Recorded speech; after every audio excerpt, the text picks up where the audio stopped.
নমস্কার বন্ধুরা, আমি পর্ণা। আজকে আবার নিয়ে চলে এসেছি একটা 10 মিনিট টিফিন রেসিপি। করেছিলাম আজকে এগ স্যান্ডউইচ। তোমাদের কেমন লাগবে অবশ্যই জানিও। আমি এটা করেছিলাম একটা বান রুটি দিয়ে, আর করেছিলাম স্লাইস রুটি দিয়ে। এখানে কিছু সবজি প্রথমে আমি কুচিয়ে নিয়েছি, পেঁয়াজ, তারপরে টমেটো, লঙ্কা, আর গাজর আর আলুটাকে ছোটো ছোটো করে কেটে আমি ওটাকে একটুখানি সেদ্ধ করে নিয়েছিলাম। আর ডিম সেদ্ধ করে নিয়েছিলাম, ডিমটাকে আমি এরকম গ্রেট করে নিয়েছি। আর 4টে সয়াবিনকে আমি ভালো করে সেদ্ধ করে সেটাকেও কুচিয়ে নিয়েছি। নিয়ে তার মধ্যে দিয়ে দিয়েছিলাম টেবিল সল্ট, একটুখানি গোলমরিচের গুঁড়ো, একটুখানি চিলি ফ্লেক্স, মেয়োনিজ আর একটু কেচাপ দিয়ে খুব ভালোভাবে এটাকে মিশিয়ে নিয়েছি। খুব ভালোভাবে এটাকে একটা চামচ দিয়ে মিশিয়ে নেবে, যেন প্রত্যেকটা জিনিস সেই মাখার মতন, যেরকম ঠিক মাখা হয় না সেরকম, যাতে ওই রকম টাইপের যেন খুব ভালোভাবে মিশে যায়।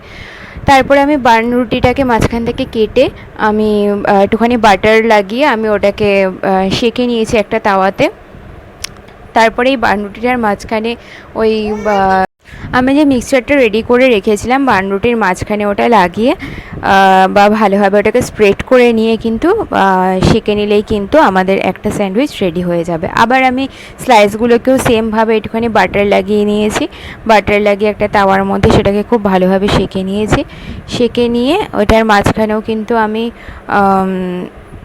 ওই স্প্রেডগুলোকে খুব ভালোভাবে স্প্রেড করে আবার অপোজিট যে সাইডগুলো থাকবে সেগুলোকে বাটার লাগিয়ে এপিট ওপিট করে ভেজে নিলেই কিন্তু এটাতেও কিন্তু এই স্যান্ডউইচটাও কিন্তু রেডি হয়ে যাবে। তোমরা চাইলে মাঝখান থেকে কেটে দিতে পারো, আমি বানটা মাঝখান থেকে কেটে দিয়েছি, নয়তো অত বড়োটা যতই টিফিন টাইম হোক আর যাই হোক ওটা তো খেতে একটু অসুবিধা হয়। তোমাদের কেমন লাগলো জানিও। তোমাদের কেমন লাগলো জানিও। ভালো লাগলে অবশ্যই লাইক কমেন্ট শেয়ার করো। আবার আসবে একটা নতুন রেসিপি নিয়ে। আজকের মতন টাটা। এই রেসিপিটা কিন্তু খুব হেলদি বাচ্চাদের জন্য, যেহেতু তাদের ডিম সয়াবিন সব আছে। অবশ্যই একবার বাড়িতে ট্রাই করে অবশ্যই কমেন্টে